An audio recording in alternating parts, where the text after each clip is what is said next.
గీతా సారాంశం. బురదలో ఉన్నప్పటికీ కలువలు పవిత్రమైనవే. విషపు తేనెటీగల మధ్య ఉన్నప్పటికీ తేనె అమృతమే.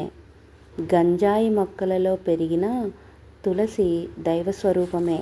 జీవిస్తున్న స్థలాన్ని బట్టి, చుట్టూ ఉండే జనాన్ని బట్టి ఎవరినీ అంచనా వేయకూడదు. పరిస్థితులు ఎంత కఠినంగా ఉన్నా సరే మనం మనలాగే ఉండటమే నిజమైన వ్యక్తిత్వం. అదే సదా ఆచరణీయం. దాచిపెట్టిన ధనం పరుల పాలు, అందమైన దేహం అగ్గిపాలు, అస్థికలన్నీ గంగపాలు, కొడుకు పెట్టిన తద్దినం కూడా కాకుల పాలు.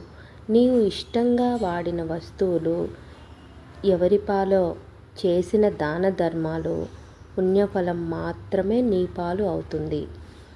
ఈ విధంగా మనకు భగవద్గీత చెబుతోంది. అదేవిధంగా మీకు ఇంకా మరిన్ని వీడియోలు, గీతా సారాంశం వంటి మంచి వీడియోస్ మీకు కావాలి అంటే నా ఛానల్ని సబ్స్క్రైబ్ చేసుకోండి, లైక్ చేసుకోండి. Thank you so much.